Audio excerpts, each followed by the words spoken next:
Episode की शुरुआत दुआ और हमीदा के जश्न से होती है क्योंकि इबादत सुभान को सफलतापूर्वक अपने साथ ले आई है। उनके जश्न के बीच में मन्नत आती है और संगीत बंद कर देती है। वह बर्दाश्त नहीं कर सकती कि उसकी अपनी माँ और दादी उसकी हार का जश्न मना रही हैं। वह उनके फैसले की आलोचना करती है, लेकिन हमीदा कहती है कि वह मन्नत को अपना नहीं मानती। मन्नत गुस्से में फूट पड़ती है और याद दिलाती है कि कैसे इबादत ने सबके सामने उसका अपमान किया है।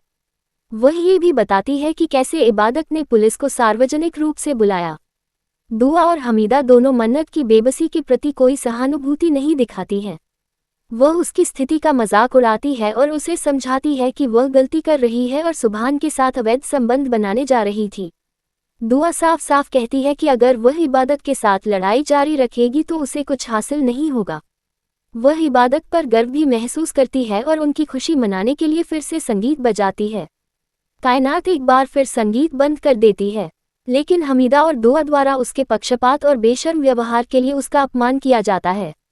लेकिन कायनात हारना नहीं चाहती। दुआ उसे याद दिलाती है कि अगर वे किसी गलत काम में लिप्त हुए तो वह उन्हें तुरंत बाहर कर देगी। एक रहस्यमयी महिला अख्तर परिवार पर नजर रखती है। उसकी इस परिवार से पुरानी दुश्मनी है और वह अपनी नाराजगी पूरी करने के लिए दुआ को मारना चाहती है। उसने अख्तर परिवार में पहले से ही सभी सीसीटीवी कैमरे फिट कर दिए हैं ताकि उसे पता चल सके कि उस घर में क्या हो रहा है। कश्यप इस रहस्यमयी महिला के साथ काम कर रहा है और अपनी इच्छा पूरी करने के लिए उस घर में प्रवेश करना चाहता है। अपने कमरे में आकर सुभान अपना बैग पैक करता है।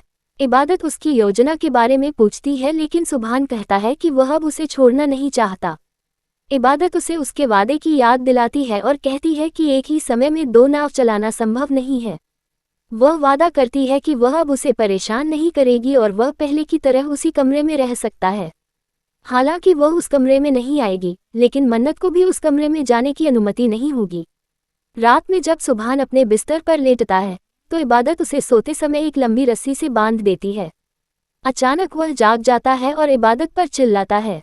वह नहीं चाहती कि सुभान और मन्नत के बीच कोई भनक पड़े, इसलिए उसने उसे बांध दिया है। कायनात मन्नत को इबादत से बदला लेने के लिए उकसाती है, नहीं तो वे अपनी सारी उम्मीदें खो देंगे।